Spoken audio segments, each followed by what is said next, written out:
Olá, meus queridos irmãos, a paz do Senhor. Sérgio Gandra aqui na área com mais um Lagoinha Viva. Se tem nova semana, tem Lagoinha Viva novo. É sempre um prazer entrar na sua casa e na sua vida também com a Rede Super de televisão, há tantos anos inspirando você. E se tem Lagoinha Viva, tem vídeo antigo. Deus fez tantas coisas por nós e esse programa sempre relembra aquilo que nos dá esperança. É o que é? Os feitos do Senhor e suas maravilhas. Tem palavra de Deus, tem louvor e tem muito mais para você. Confira esse conteúdo exclusivaço aqui do Lagoinha Viva. Seja abençoado. Eu gostaria que você, sem constrangimento algum, fizesse algo agora. Você vai apanhar uma nota, qualquer ela, qualquer cédula, seja de R$1, de 5, de 2, de 10, pode ser, quem sabe você tem até uma de 100 aí, não sei. O que é isso? Qual que é o propósito de Deus para isto aqui?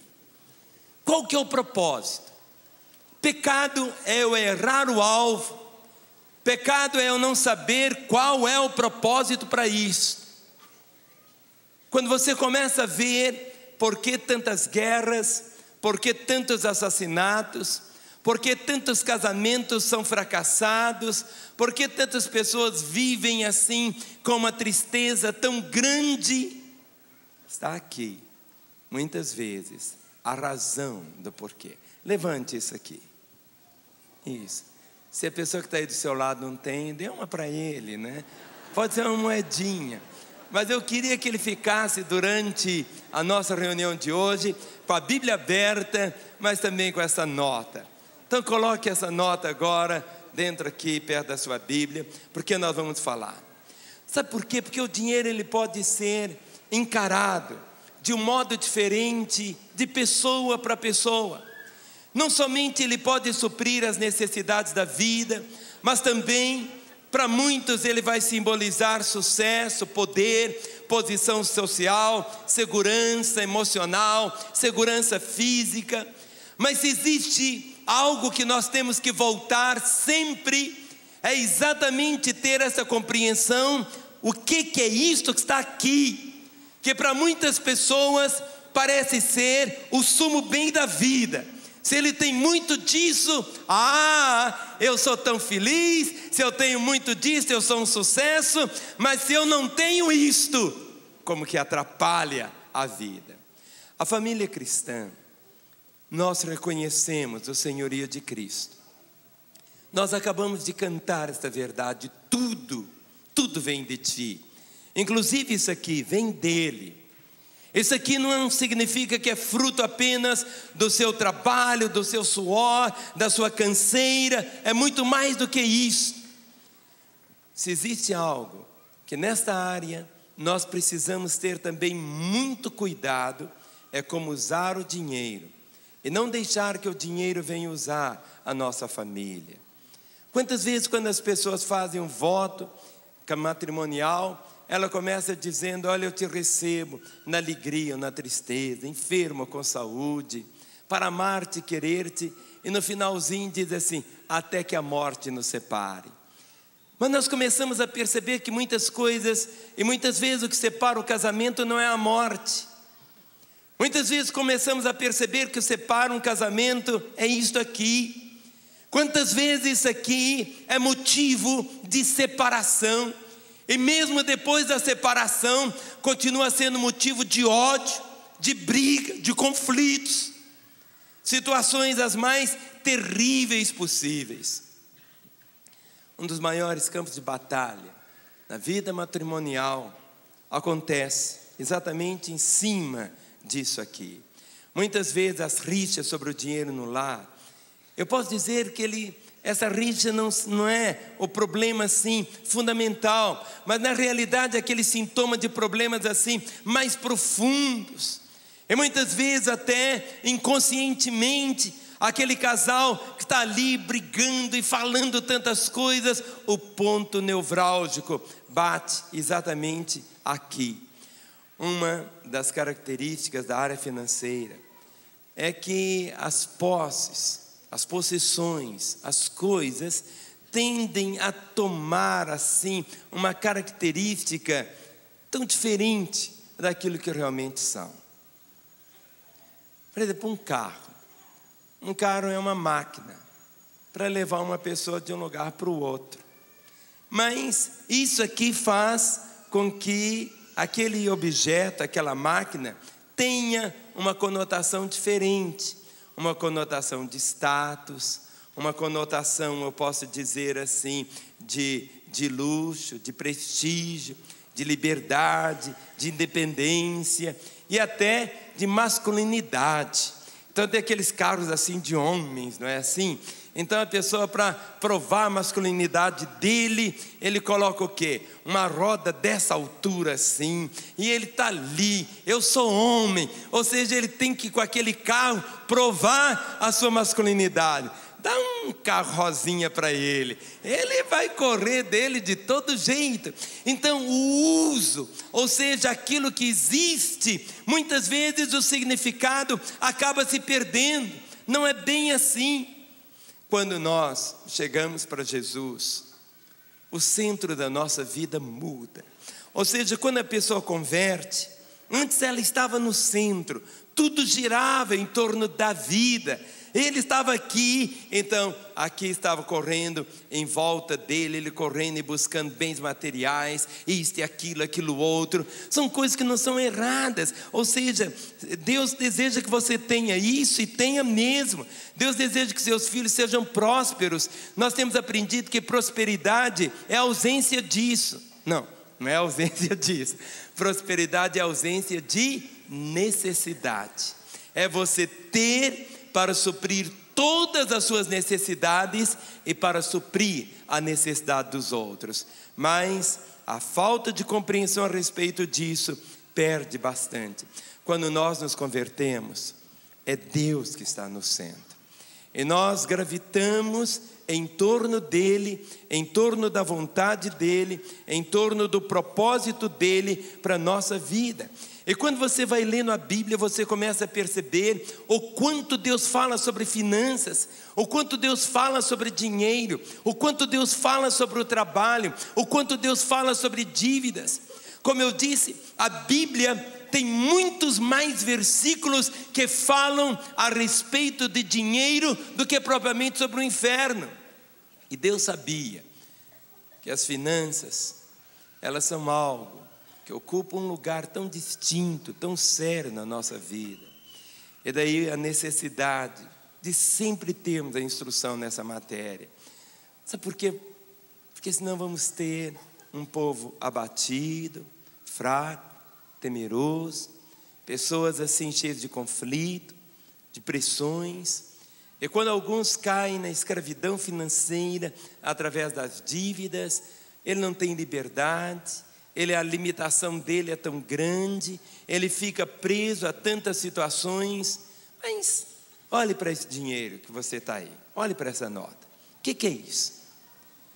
A Bíblia não define o que é isso. É um meio de transação,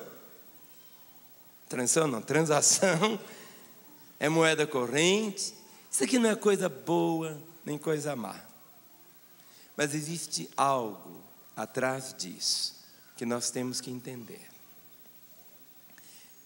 Jesus Cristo, em Mateus capítulo 6, o verso de número 24. Mateus capítulo 6, o verso de número 24. Ele vai falar sobre um principado chamado Mamon. Mamon é um principado maligno. É um principado maligno que domina, que escraviza. É um demônio.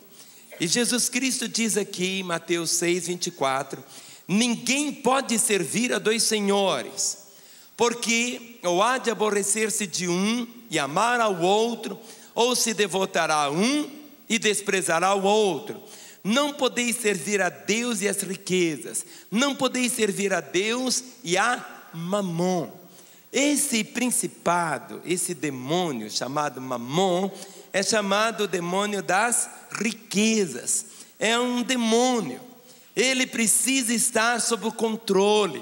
Ou seja, o crente no Senhor Jesus é totalmente diferente. quando você olha aqui no verso de número 19, Jesus está falando dentro de um contexto, e um contexto que muitas vezes nós não gostamos de ouvir sobre ele. Mateus 6,19, ele diz: não acumuleis para vós outros tesouros sobre a terra, onde a traça e a ferrugem corroem, e onde ladrões escavam e roubam, mas ajuntai para vós outros tesouros no céu, onde traça nem ferrugem corrói, e onde ladrões não escavam nem roubam, porque onde está o teu tesouro, aí estará também o teu coração. Onde estiver o nosso tesouro, vai estar o quê? O nosso coração. Se o nosso tesouro for isso aqui, o nosso coração vai estar aqui. Se isso aqui for o nosso tesouro, a fonte da minha provisão no sentido absoluto, meu coração vai estar aqui. E isso aqui precisa ser transformado. Isso precisa ser santificado. Essa nota, ela pode ter passado por tantos lugares. Tanto. Pode ter passado nas mãos de um traficante de drogas.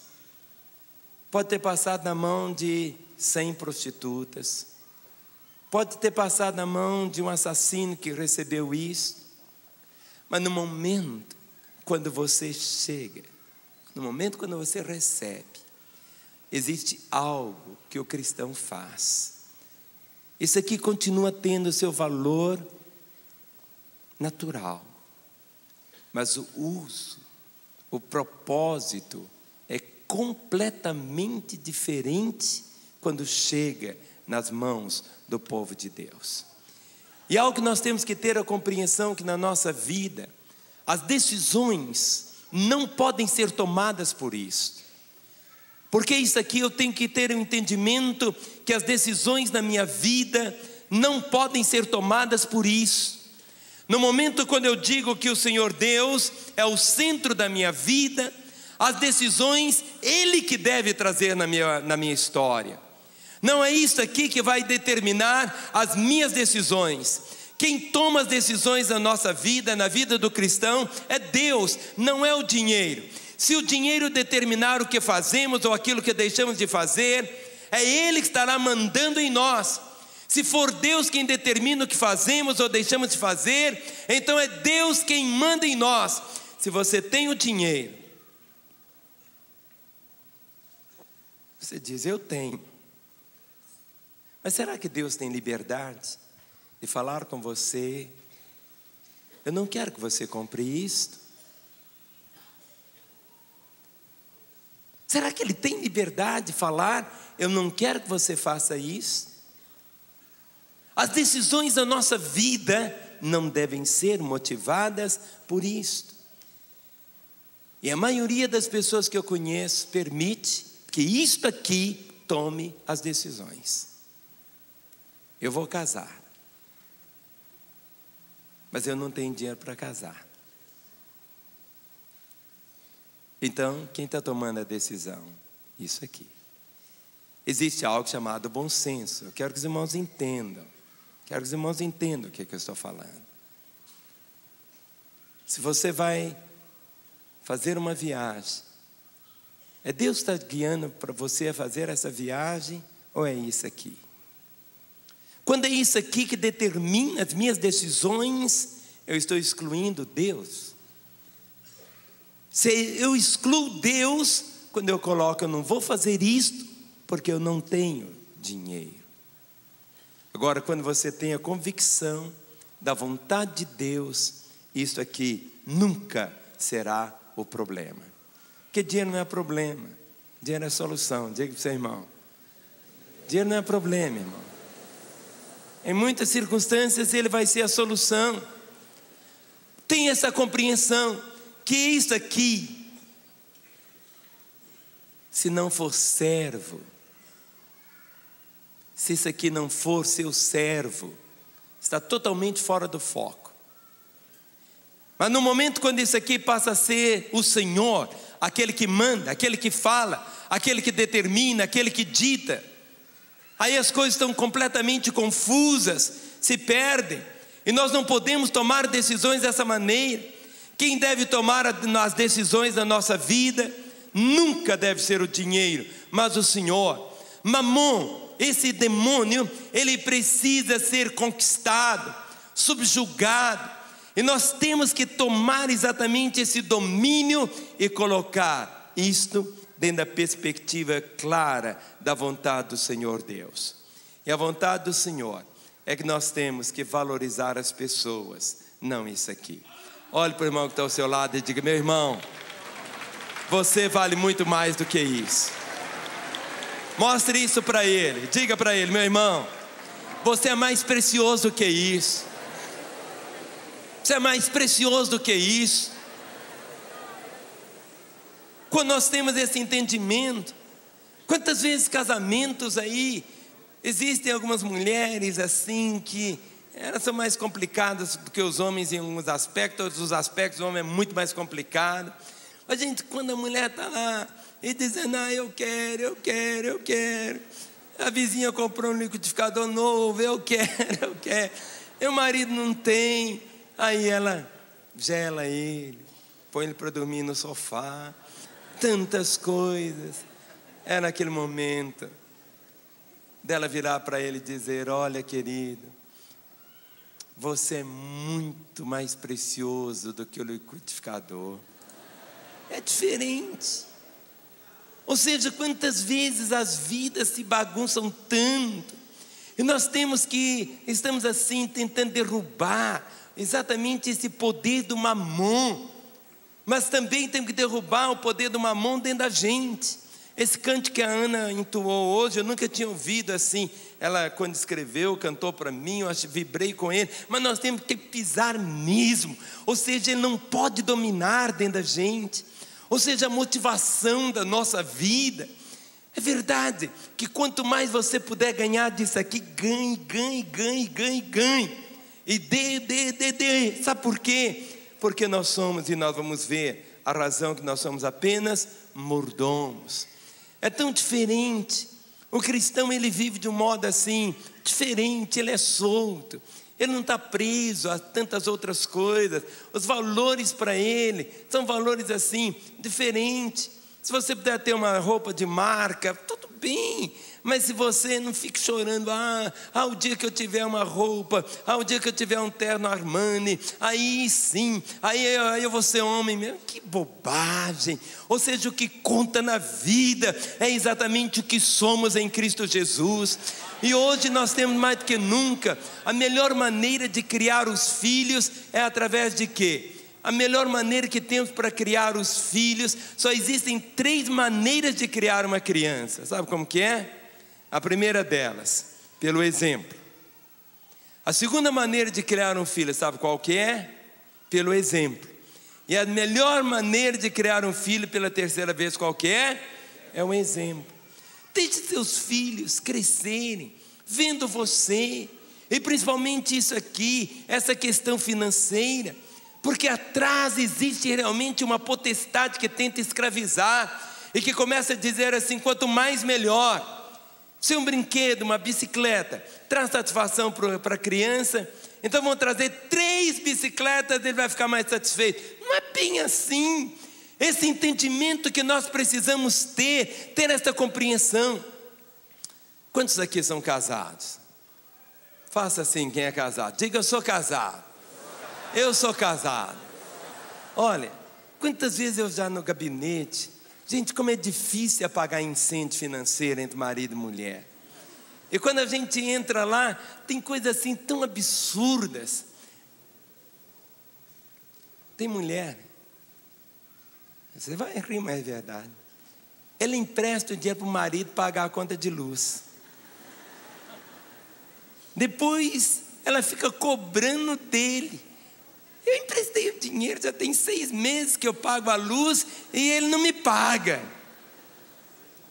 Eu emprestei, eu recebi meu fundo de garantia, emprestei para ele. Gente, não existe isso. O caixa da casa tem que ser um só. A gaveta tem que ser uma só.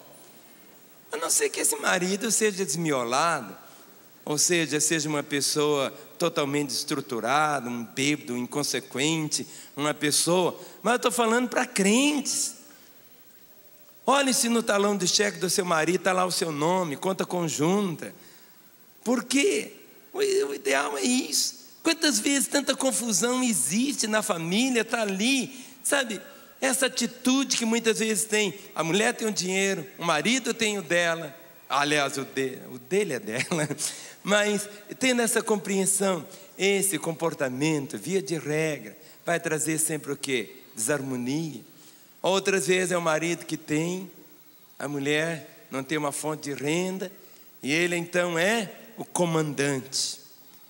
Ele controla tudo em casa pelo dinheiro. Isso aqui, na mão de pessoas que não têm entendimento. Quantos casamentos que o homem, por causa disso aqui, ele é o general dentro de casa, ele é o comandante. Ele diz, eu é que tenho, você tem que fazer por causa disso.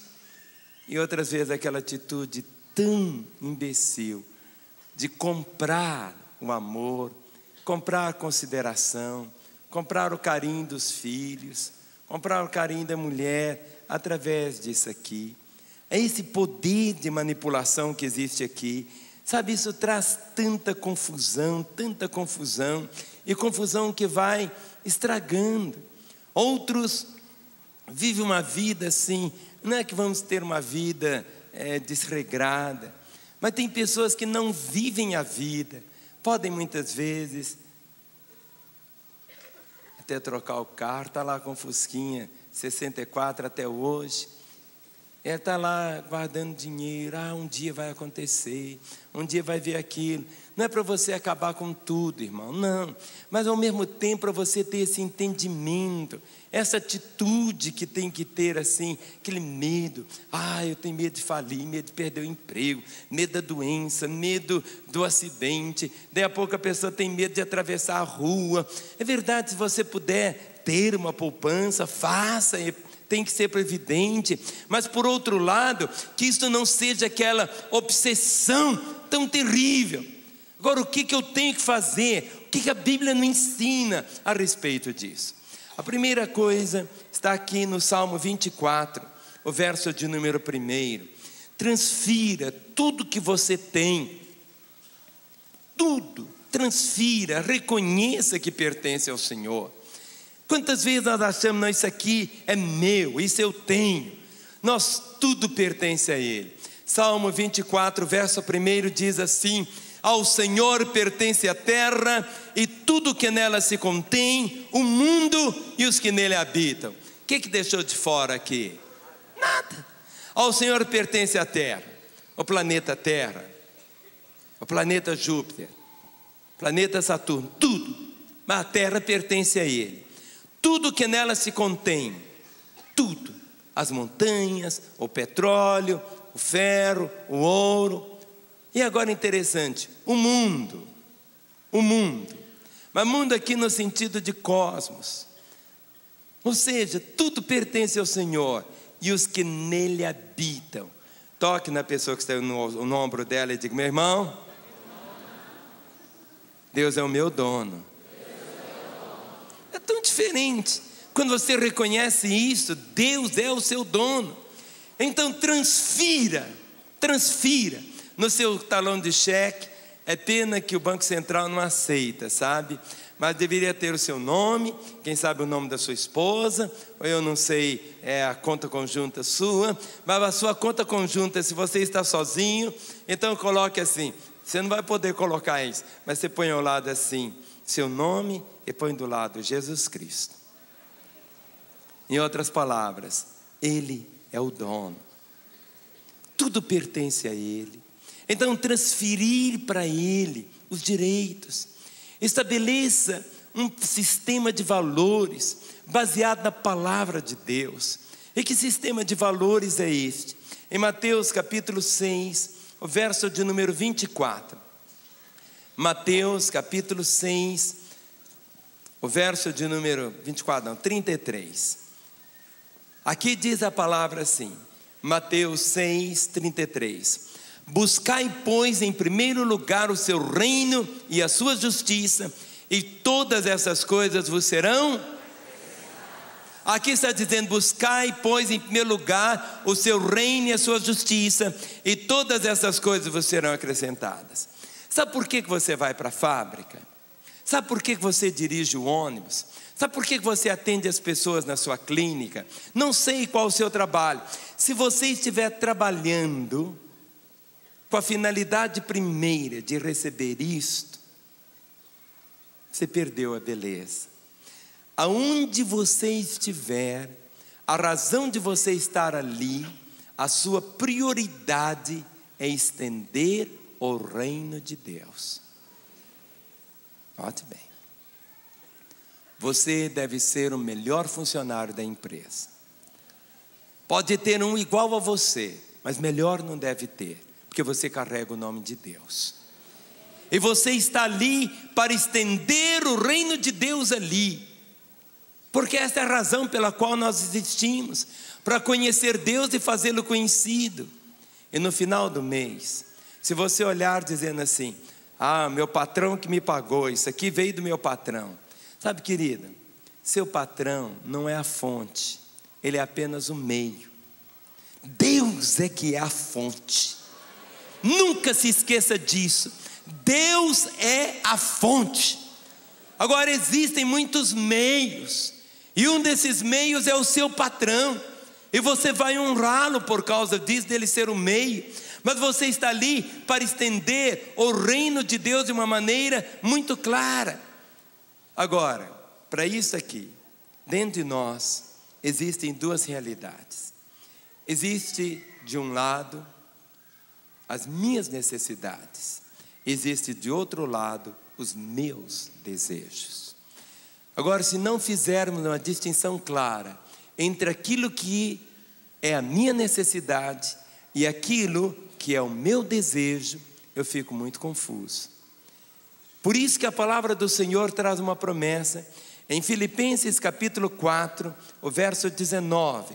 Filipenses capítulo 4, o verso 19.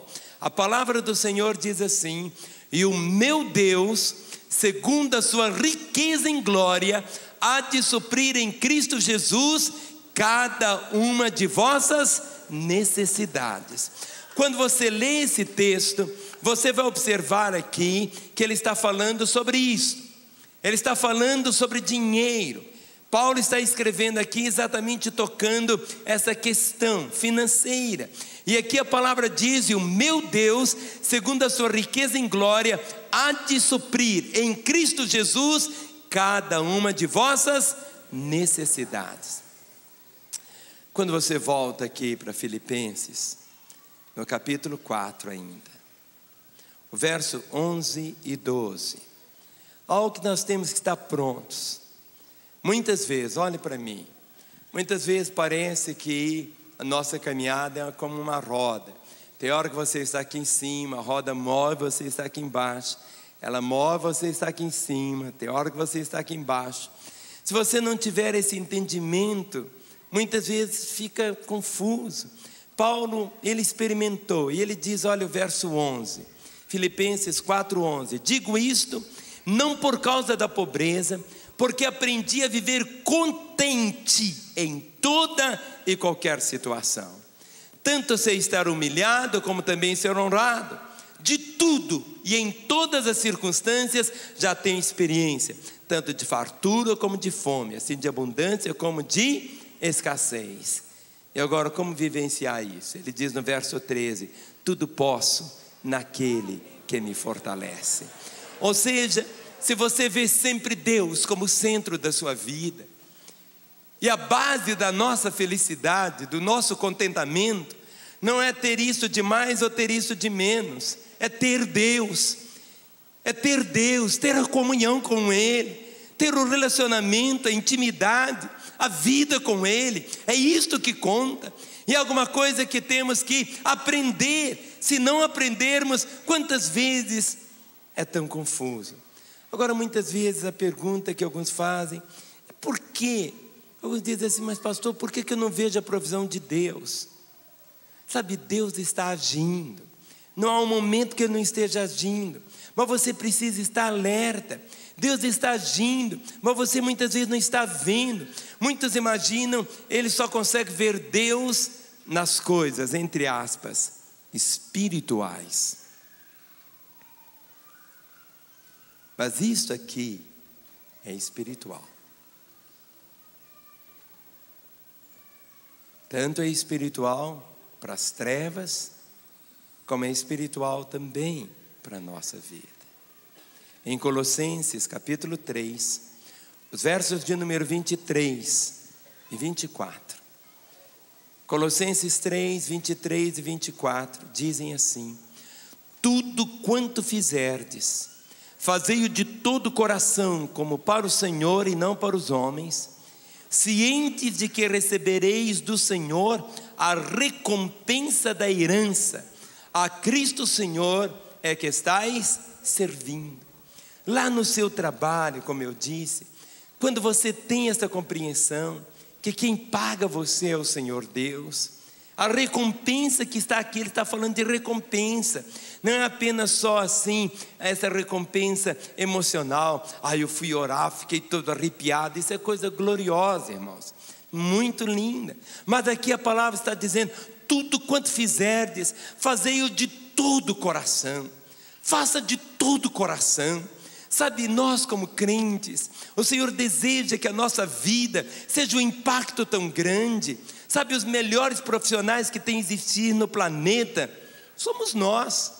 Olha para o irmão que está ao seu lado e diga, fale para meu irmão, você está sentado ao lado do melhor profissional de Belo Horizonte. É mesmo.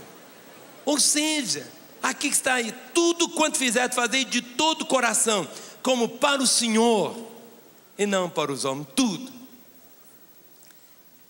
Quantas mulheres, irmãs, tem aqui? Levante a mão. Você sabe que eu gosto muito de comer uma coisa. O que é? Abobrinha. Agora imagine, se você me convidasse para ir almoçar na sua casa. Você ia fazer abobrinha, ia fazer da melhor maneira. E quando fosse o Zé Mané? Deu para os irmãos entenderem. Se tudo na vida, tudo que nós fizermos, fosse como para o Senhor. Jesus gostava de ir na casa de Marta e Maria.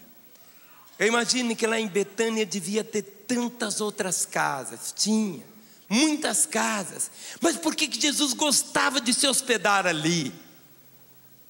Porque as duas faziam, tendo consciência que estavam fazendo para Deus. Como é ruim quando as coisas não são feitas para Ele. Como é ruim quando as coisas são feitas por obrigação.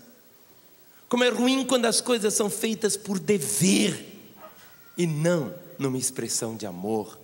E aqui a palavra diz: tudo quanto fizerdes, fazei-o de todo o coração, como para o Senhor e não para os homens, cientes que recebereis do Senhor a recompensa da herança. A Cristo o Senhor é que estáis servindo. É tão diferente esta realidade. Viva dessa maneira. Hoje há uma situação muito delicada, que alguns estão quebrando os princípios sobre finanças, e o resultado da quebra é o princípio da escravidão, inversão de valores. E um dos sinais da escravidão espiritual, um dos sinais é a dívida. Nunca foi tão fácil comprar. O crediário está aí. Você não precisa de comprovação de renda. Por causa disto, alguns vão pisando fundo. Muitos compram o que não precisam para provocar inveja nas pessoas que não gostam de você. Existem pessoas que estão tão amarradinhas por causa de dívidas. Abra comigo em Provérbios 22, o versículo 7. É uma situação delicadíssima esta. Provérbios 22, o verso de número 7. Provérbios 22, 7 diz: o rico domina sobre o pobre, e o que toma emprestado é servo do que o empresta. O rico domina sobre o pobre, e o que toma emprestado é servo do que o empresta. Ou seja, se você não tiver um controle, se você não tiver realmente esse domínio, dizendo: Jesus, me oriente. Muitas vezes chegam aquelas propagandas assim, tão mirabolantes, 36 vezes sem juros. Mas não existe isso de 36 vezes sem juros. O juros já está embutido ali naquele valor. É diferente. É diferente. Quando você for fazer algum tipo de compra assim muito grande, converse com seu líder de célula, converse com os pastores, peça orientação, porque se uma pessoa compromete muito mais do que a renda dele, outras vezes ele vai se comprometendo, comprou um pouquinho aqui, comprou um pouquinho ali, comprou outro pouquinho ali, comprou outro pouquinho, no final ele vai estar o quê? Tudo amarradinho. Você pode dever. Eu acho que o crente tem que dever muito. Você tem que dever muito. Mas a dívida de Romanos 13, 8, olha o que está escrito. O que você tem que dever e você tem que pagar, hein? Romanos 13, o versículo de número 8. O que está escrito em Romanos 13, 8? A ninguém fiqueis devendo coisa alguma. Agora, o que nós temos que dever e temos que pagar? Exceto o amor com que vos ameis uns aos outros, pois quem ama o próximo tem cumprido a lei. A ninguém fiqueis devendo coisa alguma. Sabe, é tão bom ficar livre de dívidas, tão livre, solto. Agora, exceto o amor com que vos ameis uns aos outros, pois quem ama o próximo tem cumprido a lei. Agora não fica com aquela obsessão assim. Nós estamos vivendo no país um momento assim de efervescência, não é? Nunca houve tanto dinheiro, tanta coisa assim. Mas olha, o caminho nosso é tão diferente. Olha o que está escrito aqui em 1 Timóteo, capítulo 6, versículos 9 e 10. 1 Timóteo, capítulo 6, versículos 9 e 10. Diz assim: ora, os que querem ficar ricos caem em tentação e cilada, e em muitas concupiscências insensatas e perniciosas, as quais afogam os homens na ruína e perdição. Porque o amor do dinheiro é raiz de todos os males. E alguns nessa cobiça se desviaram da fé e a si mesmos se atormentaram com muitas dores. Os que querem ficar ricos caem em tentação e ciladas. Ciladas são aquelas situações que estão escondidas, que não vemos. Muitas concupiscências insensatas e perniciosas, as quais afogam os homens na ruína e perdição. Quando você olha, por exemplo, esses milionários, pode olhar, comece a olhar, quando ele começa a ficar assim muito rico, a primeira coisa que ele faz é trocar a mulher dele de 60 por 3 de 20. Começa a olhar, vai observando a vida dele. Ele lá com 70 anos vira um boyzinho de 15. Ou seja, ele vai entrando por um caminho. O verso seguinte diz: porque o amor do dinheiro, não é o dinheiro em si, é o amor a ele. Ou seja, o amor nós declaramos a Deus. Amarás o Senhor teu Deus. Não é para eu amar isso aqui. Isso é para ser o quê? Usado. O amor ao dinheiro é a raiz de todos os males. E alguns nessa cobiça se desviaram da fé e assim mesmo se atormentaram com muitas dores. Agora, a preocupação, aqui que está escrito, 2 Timóteo, capítulo 2, o versículo 4. Na nossa caminhada, procure, mas de uma forma assim muito intensa, agradar o Senhor. Nós como soldados, eu vendo a Ana Paula cantar hoje com essa bota e tudo, parece estar vestindo um uniforme, não é assim? Diz, nenhum soldado em serviço se envolve em negócios dessa vida, porque o seu objetivo é satisfazer aquele que o arregimentou. Ou seja, que isso aqui nunca seja o domínio da sua vida. E sobre falar em dívidas, como sair das dívidas? Primeira coisa, não faça mais dívida. Não faça dívida para pagar dívidas. Muitas vezes tem pessoas que pagam dívida com dívida e ela só aumenta. O juro está tão baixinho. Meus irmãos, juro é juro. Não é bem assim. Resista àquela compulsão de comprar sempre os últimos modelos, aquelas coisas que nunca tem limite. Nunca tem limite.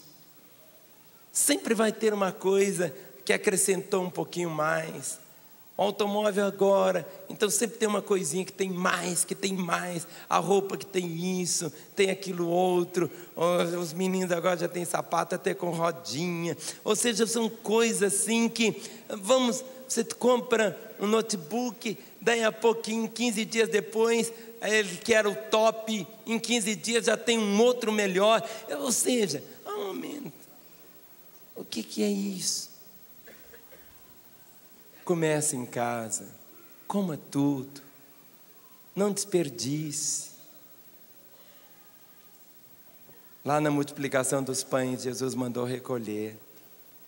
A única pessoa que não precisava mandar fazer isso era Jesus, porque ele podia continuar fazendo milagres, não é assim? Era só trazer um pão para ele, ele multiplicava aquele pão para 1 milhão de pessoas. Mas ele diz, recolhei, para que nada se perca. Eu posso fazer novamente o milagre, mas valorize o milagre, que nada se perca, nada se perca, é a vontade do Senhor. Agora, contente-se com o que você já tem, viva contente, não viva para os cantos, e Deus, quando vê o seu contentamento, aí Ele vai investindo cada vez mais e mais. Evite fazer dívidas assim hoje. Para você, muitas vezes, é tão fácil você ir esquiar lá em Bariloche, ir para tal lugar, o dólar está tão baixo. Mas aí no final de contas, será que tem condição para suprir isso? É o momento, é esta ocasião. Tenha compreensão da diferença entre dívida e investimento. Quando você está investindo numa casa, é um investimento, não é uma dívida. Procure fazer o seu melhor, planeje mesmo os seus gastos. Olha o que está escrito em Provérbios 16, 19. Algumas pessoas dizem, mas pastor, está na Bíblia? Está mesmo. E isso é espiritual também. Olha o que está escrito aqui. Provérbios 16, o verso de número 19. Melhor é ser humilde de espírito com os humildes do que repartir o despojo com os soberbos. Situação, planeje assim, de uma forma como que, não é o 19 não, irmãos, é o 9. Provérbios 16, 9, diz, o coração do homem traça o seu caminho, mas o Senhor lhe dirige os passos. Você pode ter o seu sonho, deve ter, mas deixe Deus dirigir os seus passos.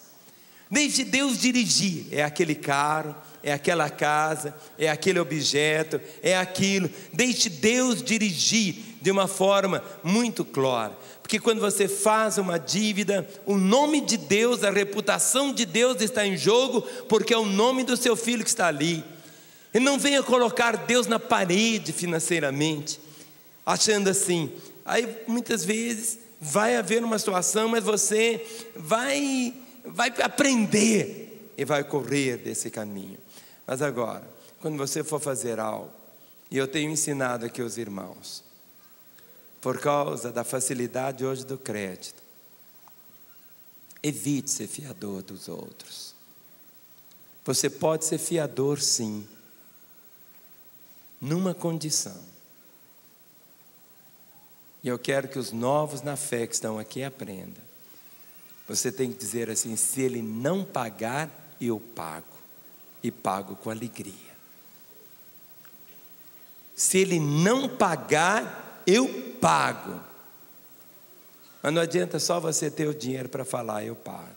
Você tem que falar, eu pago com alegria. Sabe por quê? Senão você vai estar desobedecendo o que diz aqui a palavra.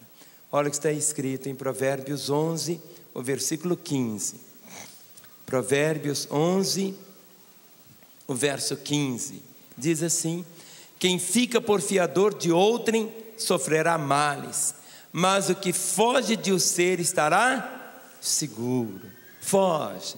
Olha que seu irmão diga assim: meu irmão, não me faça sair correndo, não. Ou seja, tem hora que tem que ter um fiador. Mas que fiador que você vai ter? Alguém que possa dizer isso: olha, meu irmão, se você não pagar, eu pago. Significa que você tem até para poder pagar. E você tem que falar: eu pago com alegria. Provérbios 20, o verso 16. Provérbios 20, o versículo 16. Tome-se a roupa aquele que fica fiador por outrem, e por penhor aquele que se obriga por estrangeiro. Sabe, perder até a roupa, ainda que o governo agora não deixa mais perder a roupa, nem a casa, nem a máquina de costura que você usava, mas isso aqui, quantos que viveram essa situação?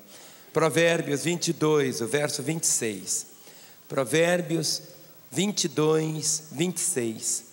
Não estejas entre os que se comprometem e ficam por fiadores de dívidas. Provérbios 27, o verso 13. Provérbios 27, 13. Tome-se a roupa aquele que fica fiador por outrem, e por penhor aquele que se obriga por mulher estranha. Provérbios 17, 18. Provérbios 17, 18. O homem falto de entendimento, o bobo, compromete-se, ficando por fiador do seu próximo. Nós vamos ver a provisão de Deus como um pai. Muitas vezes, o Senhor tem nos dado, mas usamos aquilo que o Senhor nos deu de uma maneira inconsequente. O ensinamento fundamental das Escrituras sobre o dinheiro é a mordomia. O mordomo ou despenseiro é aquela pessoa que administra negócios financeiros, propriedades que têm sido confiados por outra pessoa, pelo proprietário ou pelo chefe. Desde que Deus é o dono de tudo, nós vamos prestar contas a Ele dos recursos que administramos. De onde vem tudo isto? Tudo vem do Senhor. Tudo vem dEle. Nós temos que ter esse entendimento que vem dEle. Temos que ter esse entendimento. E nós temos, irmãos, hoje, mais do que nunca, nesta oportunidade que Deus tem nos dado, é esse tempo de buscarmos a graça dEle. Trabalho. O Senhor estabeleceu que o meio pelo qual isso viria, normalmente seria através do trabalho, do suor, seja do cérebro ou do nosso próprio corpo. Curtiu aí? Eu espero que você tenha sido abençoado por esse conteúdo. Antes de eu ir embora, eu queria convidar você a se inscrever no nosso canal do YouTube. Ative os sininhos para você não perder nada e saber de todos os nossos novos vídeos e todas as nossas notificações, tá legal? Agora sim, eu vou ficando por aqui. Eu espero você na semana que vem. Que Deus te abençoe e até lá. Tchau, tchau.